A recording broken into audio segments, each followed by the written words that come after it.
ડીસા શહેરમાં ભગવાન જગન્નાથની 26મી રથયાત્રા નીકળી ભગવાન જગન્નાથના દર્શન કરવા માનવ મહેરામણ ઉમટ્યો।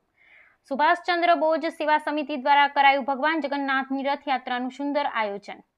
ડીસા શહેરમાં સુભાષચંદ્ર બોઝ સેવા સમિતિ દ્વારા ભગવાન જગન્નાથની ભવ્ય શોભાયાત્રા નીકાળી હજારોની સંખ્યામાં ભક્તજનો શોભાયાત્રામાં જોડાયા। પોલીસે કડક બંદોબસ્ત ગોઠવી દેવામાં આવ્યો।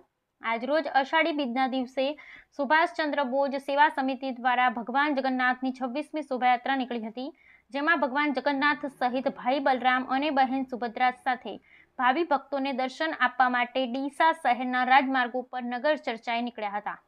રથ પર સવાર થઈ નગર ચર્ચાએ નીકળેલ ભગવાન જગન્નાથના દર્શન કરવા માટે લાખોની સંખ્યામાં જનમેદની ઉમટી પડી હતી। ડીસા રામજી મંદિર ખાતેથી નીકળેલ શોભાયાત્રા ડીસાલા બજાર, મહારાણા પ્રતાપ સર્કલ, અંબિકા ચોકથી પાતાળેશ્વર મહાદેવના મંદિરે પહોંચતા ભગવાન જગન્નાથની આરતી ઉતારી સૌ ભક્તજનોએ ધન્યતા અનુભવી હતી।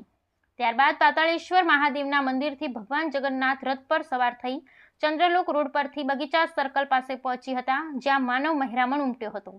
ભગવાન જગન્નાથની રથયાત્રાને લઈ ઠેર ઠેર સેવાભાવી સંસ્થાઓ દ્વારા સેવા કેમ્પ ઊભા કરવામાં આવ્યા હતા, જેમાં પીવાનું ઠંડુ પાણી, છાશ, શરબતની વ્યવસ્થા ઊભી કરવામાં આવી હતી। અષાઢી બીજના દિવસે ગુજરાતના તમામ શહેરોમાં ભગવાન જગન્નાથની રથયાત્રા કાઢવામાં આવે છે, પરંતુ ડીસા શહેરમાં નીકળેલ ભગવાન જગન્નાથની રથયાત્રામાં આકર્ષણનું કેન્દ્ર બની હતી। ભગવાન જગન્નાથની રથયાત્રામાં અશ્વ, ઊંટ, લારીઓ સહિત બગીમાં બેસી મોટી સંખ્યામાં ભક્તજનોએ લાવો લીધો હતો। ભગવાન જગન્નાથની પ્રસાદ લેવા માટે પણ ભક્તજનોએ પણ પડાપડી કરી હતી। જાંબુ અને મગ એ ભગવાન જગન્નાથનો પ્રસાદ માનવામાં આવે છે। સુભાષચંદ્ર બોઝ સેવા સમિતિ દ્વારા આયોજિત ભગવાન જગન્નાથની રથયાત્રા ડીસા બગીચા સર્કલ પાસે પહોંચતા સુભાષચંદ્ર બોઝ સેવા સમિતિના પ્રમુખ બહાદુરસિંહ વાઘેલાએ પુષ્પવર્ષા કરી ભગવાન જગન્નાથનું ભવ્ય સ્વાગત કરવામાં આવ્યું હતું।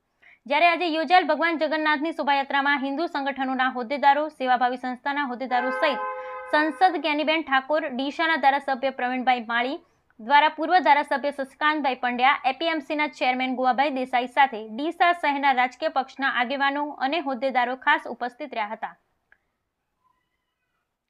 જ્યારે રથયાત્રાને અનુલક્ષી બનાસકાંઠા જિલ્લા પોલીસ વડા અક્ષયરાજ મકવાણા સહિત ડીવાયએસપી સીએલ સોલંકી સાથે ઉત્તર, દક્ષિણ અને તાલુકા પોલીસનો સ્ટાફ ખડેપગે ઉપસ્થિત રહી કડક બંદોબસ્ત ગોઠવી દેવામાં આવ્યો હતો।